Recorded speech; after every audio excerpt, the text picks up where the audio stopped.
Imagine knowing the precise hour of your death, not by the executioner's axe, nor by the soldier's blade, but by the gradual and methodical removal of your own skin. Not as a metaphor, but literally.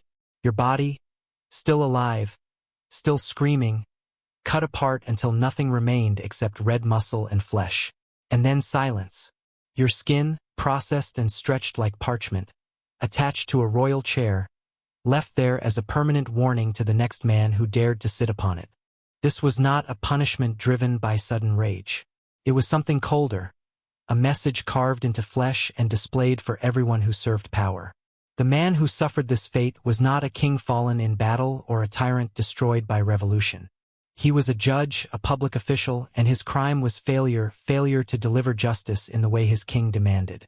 The name preserved in history is Sassamnes, a judge of the Persian Empire during the reign of Cambyses II, the son of Cyrus the Great. Sassamnes was not a monarch, but he held power, and with that power came duty. Under Persian law, judges were not considered simple administrators. They were regarded as the earthly hands of royal will. Justice was believed to flow from the king like blood from the heart, pure, divine, unquestionable. To disturb that flow was more than legal failure. It was sacrilege, and Sassamnes committed it. The sources that remain, though fragmented, carried to us through Greek historians such as Herodotus and later dramatized by artists, tell that Sassamnes accepted a bribe, giving judgment in favor of the party who paid him. Corruption, though common in many ancient courts, was punished harshly in the Persian system. Not because the king feared disorder, but because justice was the visible performance of royal authority, and a corrupt judge made the king look weak. To understand the cruelty that followed, you must consider Cambyses II. His father, Cyrus the Great, was known as the founder of the empire, remembered for his tolerance and enlightened rule. But Cambyses inherited something different, suspicion and severity presented as power. Where Cyrus ruled with diplomacy, Cambyses ruled with domination, believing fear, not respect, held his empire together.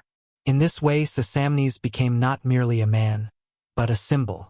His crime gave Cambyses the chance not just to punish one judge, but to transform that punishment into public theater. A lesson written in blood and screams, engraved on skin. The sentence was flaying alive. Not done in secret, not done quickly, but as a demonstration before all of what it meant to betray justice under the king's watch. The location was chosen carefully, the royal court itself. The very place where verdicts were given became the site of retribution. Every element was deliberate, the moment, the spectators, the instruments. Execution was not only procedure, it was ritual, and the body became the altar. According to historical records, Cambyses did more than give the command. He personally oversaw it. He directed every part of it. The skin, he ordered, was to be taken off in long strips, whole if possible, and then preserved. Not to be burned, not to be buried, but treated like leather, dried and tanned. This was not only for remembrance, but for practical use because Cambyses gave one more command. The throne, the very chair of Sassamnes' judgment, would now be covered with the judge's own skin, and his son, chosen to succeed him, would be forced to sit upon that skin when hearing cases. This was not justice. It was psychological warfare. In modern times, one might be tempted to view such ancient punishments as barbaric notes at the edge of history. But that would be a mistake. The tale of Sassamnes is not only about one man's death. It shows how fear is made into a system, how authority endures not by laws alone, but by unforgettable spectacles, by symbols written on flesh. And this spectacle was only beginning. Flaying alive was never just a method of execution. It was a message carved in agony, meant not simply to take life, but to break a man apart layer by layer. Without exaggeration, it remains one of the most psychologically destructive and physically devastating forms of torture ever created. And for Sassamnes, it was also theater. When Cambyses commanded him to be flayed, the purpose was not punishment. The purpose was memory. The people who gathered, nobles, judges, scribes, and common citizens, were not simply witnesses. They became the audience of a planned destruction, a civic lesson performed in cries and blood. Ancient accounts give no name for the executioner. But such a man would not have been chosen at random. Flaying required accuracy, discipline, endurance. It was not a deed of brute strength, but of long, almost surgical cruelty. In Persia, executioners were trained specialists, tools of the state who turned punishment into ritual. The more symbolic the sentence, the more skilled the blade had to be. Sassamnes, the condemned judge, was likely stripped of clothing, tied standing or stretched flat on a wooden frame. His body would have been shaved, not for cleanliness, but to ensure the knife would not catch. The flaying was done with short, curved blades, made to peel the skin from the flesh in long, even strips. The pain is beyond modern understanding. Human skin is not decoration. It is an organ, one of the most nerve-dense tissues in the body. To strip the skin while the victim still lived caused complete neurological collapse. Shock, of course, but worse than shock was awareness. In many cases, the condemned remained conscious for hours, their nervous systems firing without control, their minds trapped in an endless cycle of sensory torment. And that was part of what made flaying such an effective ritual in public. It was deliberately slow.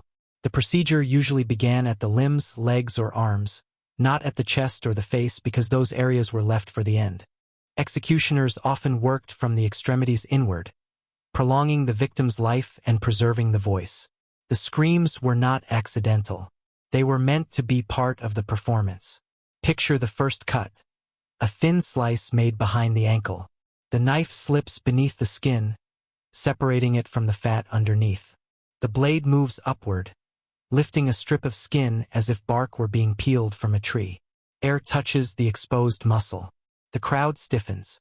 Some turn their heads away. Others lean forward. There was no clear boundary between physical torment and psychological assault. Every instant of Sassamnes' flaying was meant to break down not only his body, but also his very self. To the king, he was no longer a magistrate, no longer even human. He had become a warning. Historical accounts and later forensic reconstructions suggest that the full flaying could last for hours.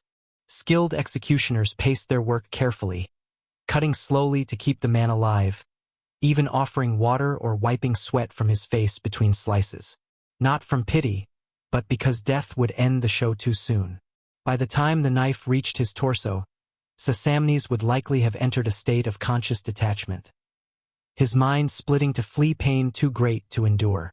Modern psychology calls this a form of protective psychosis, a temporary disconnection caused by trauma so severe that it reshapes the brain's grasp of reality.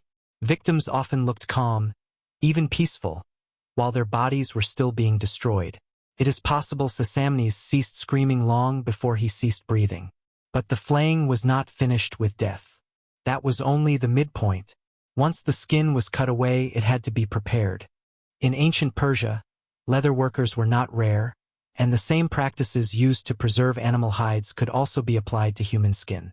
The removed skin would have been scraped, dried, oiled, and stretched, then cut into shape.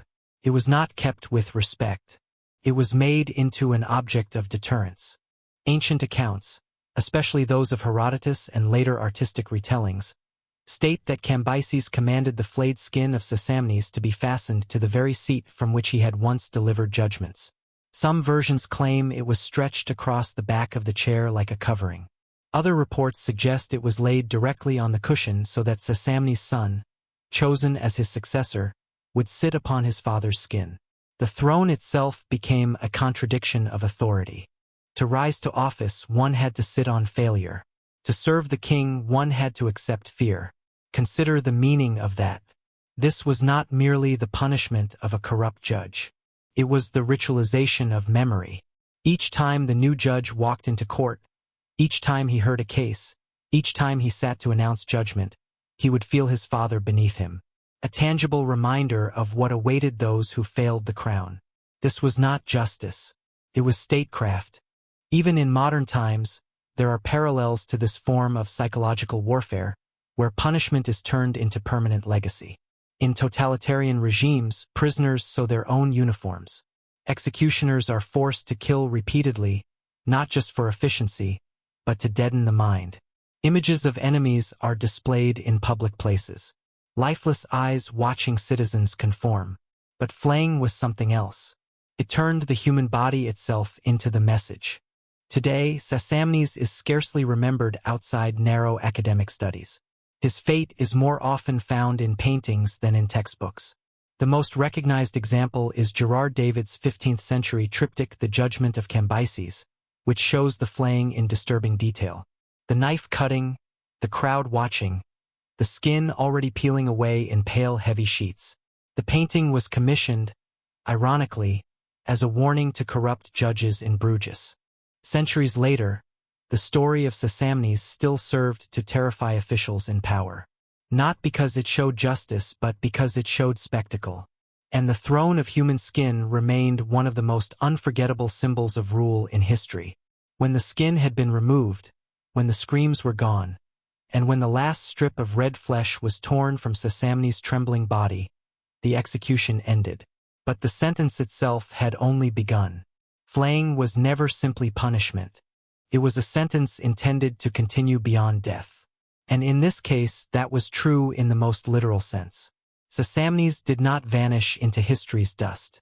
He was reused, processed, built into the very throne he had once occupied.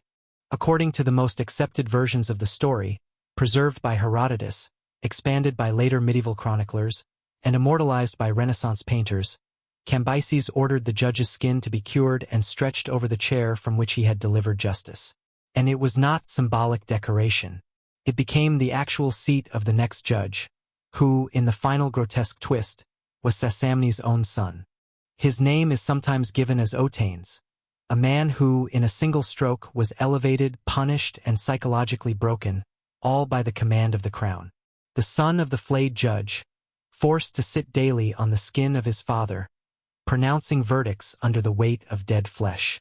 This was not justice. This was deliberate trauma. The throne was reshaped from a tool of rule into a monument of fear. Every visitor to the court, petitioner, scribe, guard, noble, saw it, sat near it, understood its meaning. In Cambyses' empire, no crime went unpunished, no official stood above the king's anger, and even the body could be claimed by the state. Imagine the life of the son, compelled into service under the harshest conditions. His position was no honor. It was a living display of what obedience demanded. And here lies the deepest horror. The throne was not simply about remembrance. It was about control. Everyday Otanes, if that was indeed his name, entered the court, faced the skin of his father, and remembered that law did not come from him, but through him, from a higher and far more merciless source. His judgments were not his own. They were the king's, delivered by a man chained to a seat soaked with inherited shame. The chair itself became an instrument of psychological conditioning. It reduced a once powerful judge to nothing more than material. Leather, cut and nailed, made not for comfort but for fear. No detailed records tell us how long Otanes served. No letters, no diaries, no poems. In most accounts, his fate did not matter, because his purpose was not to govern but to be seen, to exist as a human extension of his father's punishment. The Persian Empire knew that terror is most powerful when it endures. And what better way to preserve fear than to turn it into furniture? We think of execution as an ending, a moment of judgment, of closure. But in autocratic systems, especially those centered on control, death is only the beginning of narrative. The body becomes a stage prop. The blood becomes a tale. And the warning, obey or this will be your fate, was carved deeper than any royal decree could be. This practice did not die with Persia. Across history, rulers have used the remains of the disobedient as weapons. In medieval England, the heads of traitors were boiled and nailed to London Bridge. In Rome, crucified bodies lined the roads for days. In 16th-century France, Admiral Coligny, leader of the Huguenots, was cut apart, burned, and then strung upside down in public. Not once, but again and again, even after death. But flaying was something else. Flaying was intimate. Flaying touches the human body in a uniquely personal way. It does not simply kill. It strips away identity. It erases the name. It turns a person into something else.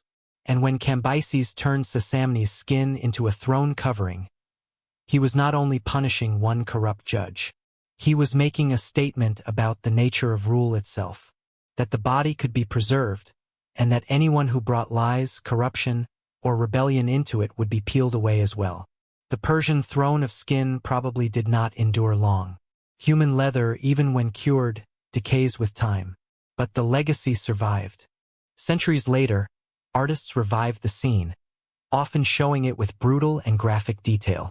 In Gerard David's 1498 painting The Judgment of Cambyses, the flaying is shown at its start. Two men strip skin from Sassamnes' legs, while he screams in pain, his arms tied above his head. On the right panel, the throne of skin is pictured. Otanes sits upon it, pale and broken, a puppet sitting in his father's silence. Here the story becomes self-repeating. The painting, like the execution it represented, was propaganda. It was commissioned by the city of Bruges to warn their judges against corruption. A Flemish city in the Middle Ages using a 2,000-year-old Persian horror to frighten its own officials into obedience. And it worked, because horror lasts, especially horror imposed by the state. This is not only a tale of the grotesque. It is about how power remembers and demands that you remember too.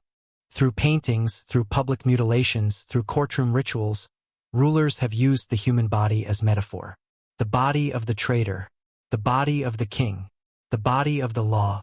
When Cambyses made a man into a chair, he combined all three into one. So what can we make of it today? How do we understand this act? Not only as a note of ancient cruelty, but as a warning. It shows this, when justice is no longer about fairness, it turns into performance. And when that performance demands obedience, the audience is always there, watching, learning, trembling.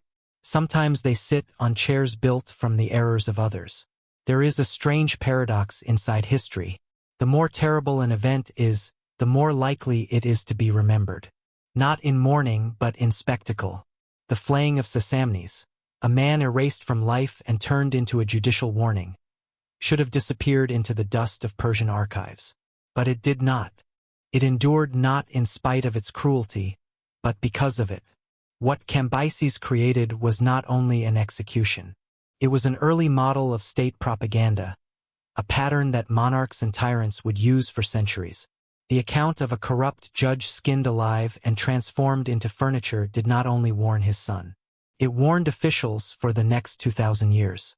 In the 5th century BCE, the Greek historian Herodotus recorded the story, not as a simple moral tale, but as commentary on Persian justice. To Herodotus, the Persians were both feared and admired. He wrote with fascination about their discipline, their customs, and their cruelty. To Greek eyes, the story of Sassamnes was the ultimate contradiction, a barbaric act performed in the name of law. That contradiction made the tale survive. It forced questions. How far may a king go to secure justice? Can terror create fairness? Does fear cleanse power, or only corrupt it from within? Centuries later, those same questions appeared again. In 15th century Bruges, a city of merchants, fragile rule, and corrupt judges. Here, in a Gothic courthouse, the city elders commissioned a painting. Not a portrait, not a biblical image, a flaying. The painter was Gerard David, and the work he made, The Judgment of Cambyses, was both beautiful and monstrous. Two panels filled with symbolic violence. On the left, Sassamnes takes a bribe and is arrested by the king's guards. On the right, he is punished, the judge half-flayed and screaming, while Cambyses presides with calm. Behind them, his son Otanes sits on a throne covered in the skin of his father. This was not a quiet message. It was a blow. The painting remained in Bruges City Hall for generations, placed behind the seats of real judges. Its task was to haunt their rulings, whispering from the wall, "Judge fairly, or this will be you." And here the story of Sassamnes changed again, not only into legend but into a civic tool. A medieval city took a Persian execution, reshaped it through Renaissance art, and used it as a warning. What began as the theater of a king became the city's weapon against corruption. This is how horror turns into sacred memory, how violence becomes part of culture. And the story of Sassamnes lived not only in painting. It entered sermons, writings, even legal commentary. During the early modern period, the name of Sassamnes was often cited in debates on justice, used by religious and political leaders to defend harsh penalties or to stress the holiness of law. What makes this development unsettling is that the original act, the flaying of a man alive, was no longer challenged. It was accepted, made normal. The cruelty, once shocking, became instructive. A gruesome punishment turned into moral teaching through time and repetition. This is the final stage of state violence, when memory itself strengthens the very systems that first committed it. In Sassamnes' case, the Persian state flayed a man to send a warning. Centuries later, the Christian West reused that flaying to support its own forms of authority. The judge's skin decayed, but the story endured, polished, mythologized, reshaped for new rulers. And this practice, the reworking of horror, is not unique. Consider the Colosseum in Rome, once a place of slaughter, later turned into a monument of national pride. Or the Tower of London, where blood of royalty soaked the stones, now remade into a tourist site. Or even Guantanamo Bay, where torment, both psychological and physical, is justified under the names of safety and justice. When power feels threatened, it always turns to stories like Sassamnes, not because it believes them, but because it knows the people will. And here lies the darkest truth. The greater the horror, the stronger the memory. Because no one can unsee a man flayed alive. No one can unfeel the weight of a throne built from human skin, the scars, the shadows. And for rulers, that scar becomes a strategy. This is what Cambyses understood. Not law, not fairness, not mercy, but memory. That is why no decree, no ancient constitution, no formal doctrine from that empire is widely remembered. But this story, this singular moment of sanctioned cruelty, has lasted for more than 2,500 years, because power carved it into our shared memory. And perhaps the most disturbing thought is this: maybe that was the purpose all along. Most tales from antiquity fade into silence. Languages vanish. Stones collapse. Kings who once ruled vast lands are reduced to footnotes. But not Sassamnes. His tale remains. Not because he was mighty, not because he was renowned, but because he was undone before the public eye and remade into something else. A symbol, a throne, a warning, and warnings endure. What makes this execution so memorable is not only its cruelty. History holds countless gruesome deaths. It is that this punishment was built for memory, designed with the purpose of being impossible to forget. Cambyses did not simply want to end the life of a corrupt judge. He wanted to carve fear into the very walls of his empire. And for that, the knife alone was not enough. The story itself was part of the sentence. Still remains so. The vision of a man flayed alive for failing in justice reaches far beyond ancient Persia. Because it speaks to something deeper, something primal, the fragility of those who serve authority, and how quickly the instruments of justice can turn into its victims. Judges, advisors, ministers, whistleblowers, even loyal servants. In regimes built on performance, they are always only one failure away from becoming the next example. What is most haunting about Sassamnes' tale is how ordinary his offense was. He accepted a bribe, an act that, though corrupt, was common in many ancient courts. It was an error of greed, not treason, not revolt. Yet the punishment was made deliberately extreme. Because that is how deterrence functions. You do not punish the deed. You punish the symbol. Sassamnes was remade from man into message, a ritual of violence by the state, meant to echo in the thoughts of every judge who came after. And it did, for centuries. But the echo was larger than law itself. It reflected on all systems ruled by fear, on regimes that maintain order through display, manipulation, and the destruction of personal identity. On the way power disciplines its own servants by devouring them. What Cambyses created was horribly effective. He replaced his judges' inner sense of fairness with external terror. They did not ask, "What is just?" They asked, "What will prevent me from becoming Sassamnes?" And when fear becomes the guide of justice, true justice no longer exists. What survives is performance. The appearance of fairness covering the struggle for survival. We want to believe humanity has moved past this. But we have not. Today, executions may be hidden, torture may be shifted elsewhere, and thrones today may be covered with velvet instead of skin. But the same logic remains. When power feels threatened, it enacts violence not only to destroy but to instruct. We see it in modern dictatorships, where traitors are put on trial in public shows before vanishing forever. We see it in the psychological crushing of whistleblowers, broken not just by courts, but by the media, isolation, and silence. We see it in the public shaming of dissenters, where reputations are executed in place of bodies. Yet the message does not change. This is what happens when you defy the throne. And it is disturbingly clear in the way states manipulate memory. In the monuments raised to victories, never to crimes. In the statues built for generals, while the graves of their victims lie unmarked. In the rewriting of history itself, erasing those buried beneath institutions. The throne of Sassamnes may have vanished, but its meaning lives in every system that rewards obedience and punishes truth. In every place where justice is not blind, but selectively used. Even today, fear is engineered, and that engineering often begins with a story. This is what makes Sassamnes' tale so dangerous. His death is no longer only a record of ancient cruelty. It is a pattern, one that shows rulers how to weave fear into the very structure of power, and shows us, the people, how truth can be reshaped into performance. What we do with this story now matters. We may treat it as an artifact, grotesque and distant, locked in the past.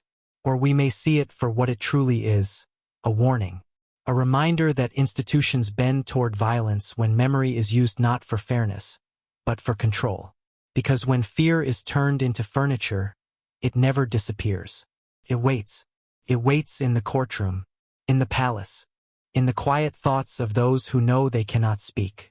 The skin may rot, the throne may crumble, but the structure endures.